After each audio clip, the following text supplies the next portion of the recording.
বন্ধুরা কেমন আছেন? নিশ্চয়ই ভালো আছেন। আমি আজকে এরকম বাটা মাছ ওটাকে না ভেজে মাখা করে কীরকম করে রান্না করছি এটা দেখুন। রান্নাটা খুব সুন্দর। রান্নাটায় কি কি লাগবে সেটা আগে দেখিয়ে দিই, মানে কাঁচা বাটা এই ধরনের। প্রথমে দেবো না কাঁচা হলুদ বাটা, আদা বাটা, অনেকটা রসুন বাটা যাবে। আমার দুটো বাটা মাছ আমি কেটে নিয়েছি, গোটায় পেরে উঠবো না, কেটে নিয়েছি। দুটো বড় বাটা মাছে একটা পুরো বড় সাইজের রসুন বাটা, রসুনটা খুব বেশি যাবে। আদা বাটা নিয়েছি, আদা বাটবো, এগুলো একসাথে বাটবো। এখানে নিয়েছি একটা ছোট টমেটো, এরম করে পাতলা করে কেটে নিয়েছি। পেঁয়াজ একটা ছোট কুচিয়ে নিয়েছি। এমনি লাল লঙ্কা, মানে কাঁচা লঙ্কা পেকে গেছে, কাঁচা লঙ্কা দিয়ে সর্ষেটা বাটবো। লাল লঙ্কা যখন পেয়েই গেছে ওটা দিয়েই বাটবো, রঙটা ভালো আসবে। এক বড় টেবিল স্পুন পোস্ত বাটা, আর এক চামচ সর্ষে বাটা, আর একটু বেশি, মানে প্রায় পৌনে 2 চামচের মতন সর্ষে পোস্তটা বাটবো। এদিকে এগুলো একসাথে বাটবো, পেঁয়াজটা কুচি দেবো। আর তো শুকনো মশলা, হলুদ টলুদ থাকবেই, তেল। রান্নাটা আমি শুরু করছি, আগে বাটা কোটাগুলো করে নিই। আচ্ছা, কড়াই চাপিয়ে দিয়েছি। কড়াইতেই ছোটো বাটির হাফ বাটি তেল দিয়ে দিচ্ছি। তেল লাগবে রান্নাটায়, তেলটা একটু গরম হোক। আপনারা রান্নাটা পুরোটা করবেন। এটা আমার বান্ধবীর বাড়ি গিয়েছিলাম, বান্ধবীর শাশুড়ি মাসিমামা খাইয়েছেন, আমার ভীষণ ভালো লেগেছে। সবচেয়ে ভালো লেগেছে, দেখুন এই রান্নাটা কিন্তু খুব পুরনো সাবেকি, উনি নাকি ওনার শাশুড়ি মায়ের থেকে শিখেছেন। আজকাল ডাক্তাররাই করোনার পর থেকে যে বলছে কাঁচা হলুদ খেতে, এই রান্নাটা মূলত কাঁচা হলুদের, মানে গন্ধটা যে আসবে না, রসুন সর্ষে বাটা ছাপিয়ে কাঁচা হলুদের একটা গন্ধ আসবে। আর এটা এখন শরীরের জন্য কি ভীষণ উপকারী।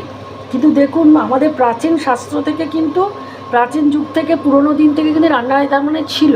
আমরাই পরবর্তীকালে সুযোগ সুবিধা সব কিছুর জন্য এই সব ভুলে এখন আমরা গুঁড়ো মশলা এসব খাই, কিন্তু কাঁচা মশলা দিয়ে রান্নারও চল ছিল। কত হেলদি বলুন। আমার তো ভীষণ ভালো লেগেছে, তাই একটু শেয়ার করছি। একটু জিরে ফোড়ন দিলাম, জিরেটা একটু চিরবিরে হোক।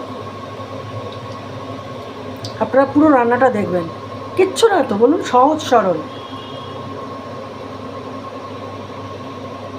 আর প্লিজ আমায় জানাবেন যে রান্নাটা কেমন হলো, আপনাদের কেমন লাগলো, সবটা জানাবেন।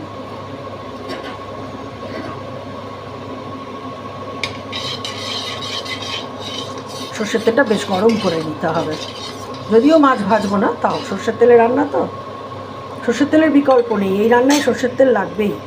তেল গরম হয়ে গেছে, পেঁয়াজ দিয়ে দিলাম।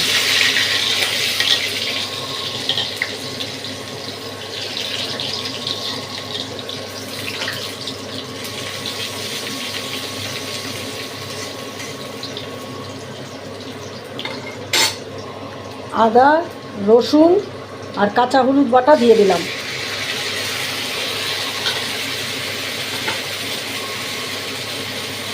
এটা কষবে। পেঁয়াজ কিন্তু ভাজলাম না, পেঁয়াজের সাথে কিন্তু ওইটা দিয়ে দিয়েছি মশলাটা, এটা কষাবো।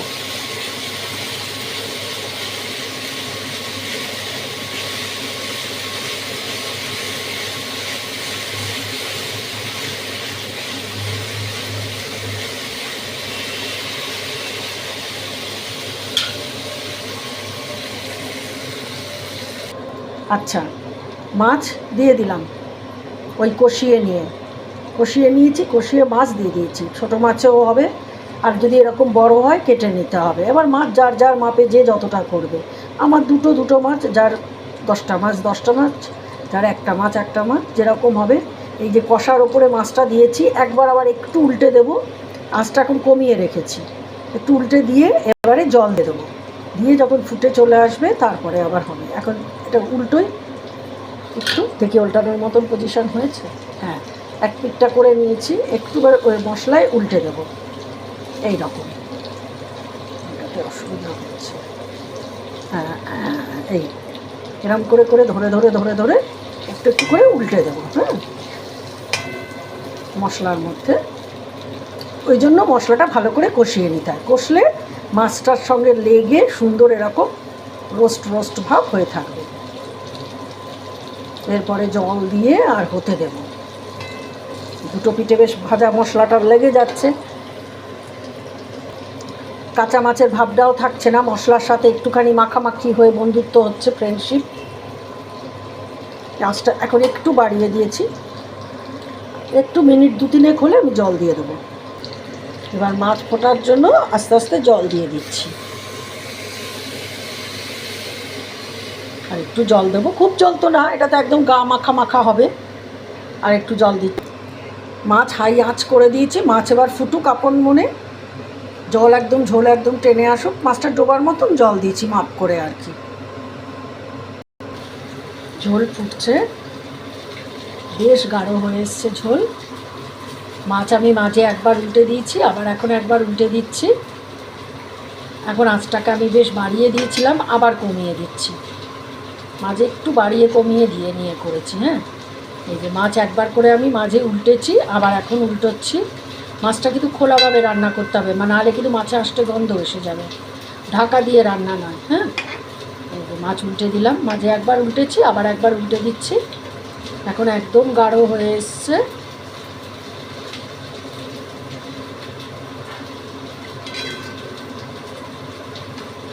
এই সময় আমি সর্ষে পোস্ত বাটাটা ছড়িয়ে দিচ্ছি, চাইলে শুধু সর্ষে দিয়েও করা যায়।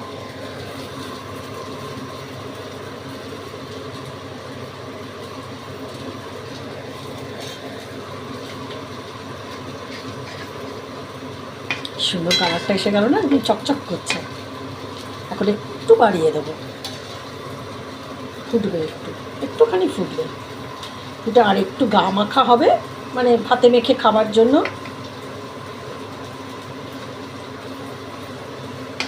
আমি এটা কী দিয়ে খেয়েছি জানেন? শুনলে অবাক হবেন। আমি এটা খেয়েছি গোবিন্দভোগ চালের ভাত দিয়ে।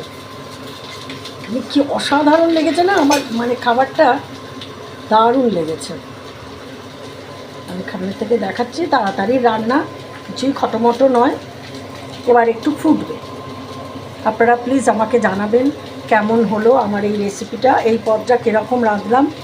আর প্লিজ লাইক, শেয়ার আর সাবস্ক্রাইব করবেন, লাইক না হলে ডিসলাইক করবেন। আমি তো ঝোলটা কিন্তু একটু চড়া আঁচে ফুটিয়ে দিচ্ছি। হ্যাঁ, কত রকমভাবে তো হয়। আর এইসব মাছ, এ মাছের এমনি তো স্বাদ সুন্দর না, এবার একটু ঘন হবে এটা।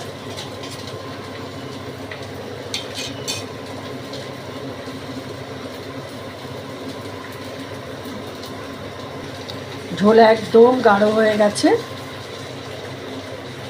এবার একটা থালায় নামিয়ে ফেলা, গরম গরম এখান থেকেও খাওয়া যায়।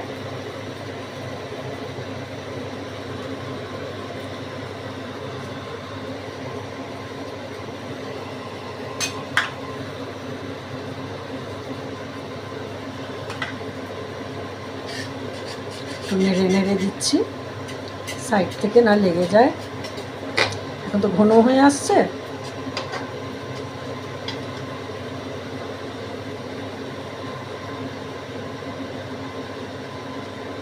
এটা ছোট মাছ দিয়েও ভীষণ ভালো হবে।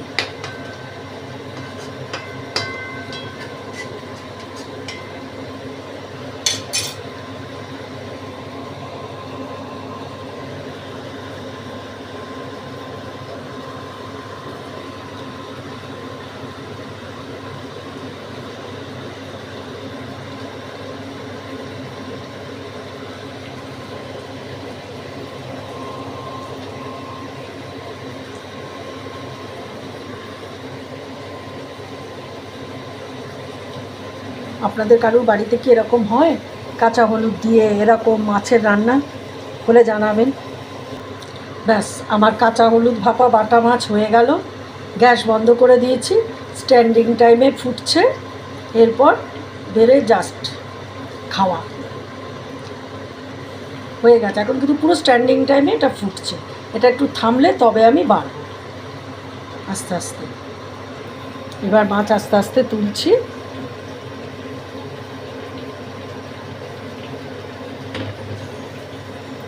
তুলে নিলাম, রাখছি।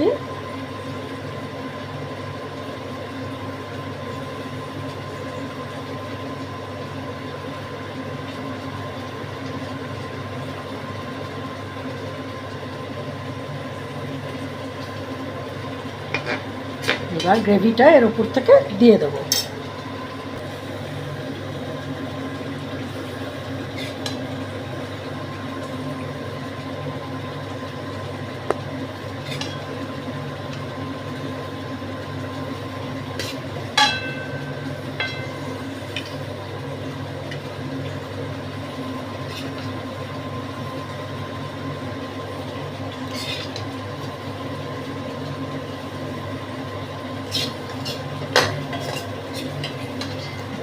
গ্রেভি হয়েছে।